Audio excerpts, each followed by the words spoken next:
అందరూ welcome back.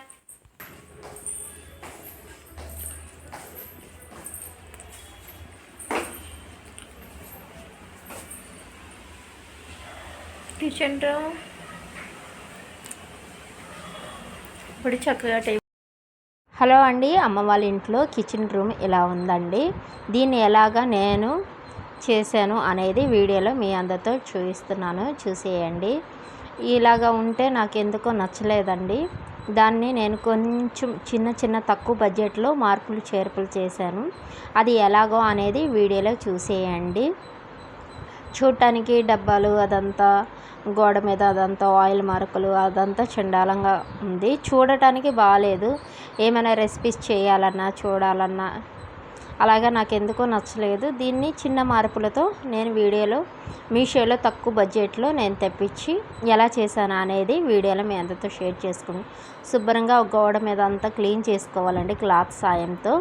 అది వెనకాల ఉంది కదా ఒక పేపరు అంటించాను, అది లాస్ట్ టైము అదంతా తీసేసి క్లీన్ చేసిన తర్వాత ఇలాగా నేను ఒక ర్యాపర్ అనేది కిచెన్ ర్యాపర్ అనేది ఒకటి ఆన్లైన్లో బుక్ చేశానండి మీషోలో.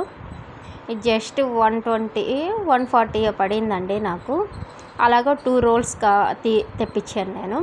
అదంతా స్టిక్ చేసి క్లీన్ చేసిన తర్వాత అప్పుడు ఒక సాయంతో అట్లాగే వేసుకోవాలండి, వేయాలి దాన్ని. తర్వాత కిచెన్ కంటైనర్స్ కూడా తెప్పించాను. అదంతా తెప్పించిన తర్వాత వాటిని డబ్బాలు స్టోరేజ్ చేసుకునే డబ్బాలు వాటిని శుభ్రంగా క్లీన్ చేసి వాష్ చేసి కడిగి ఇది 350 ఎంత పడిందండి. జస్ట్ తక్కువ బడ్జెట్లో బాగున్నాయి చూడటానికి. ప్రజెంట్ వాడుతున్నారు, బాగానే ఉందంట. అదే మీ అందరితో చూపిస్తున్నాను. అది చిన్నగా అదంతా అయిపోయిన తర్వాత వాటిని శుభ్రంగా వాష్ చేసి క్లీన్ చేసిన తర్వాత వాటిని అంతా డ్రై చేసి ఎండబెట్టి దాంట్లో మళ్ళీ అవంతా స్టోరేజ్ చేసేసాను. ఆ సరుకులు అదంతా నేను మా మరదలు ఇద్దరం కలిసి చేసామండి. ఈ వర్క్ అనేది చాలా ఈజీగా తక్కువ బడ్జెట్లో చేసాము.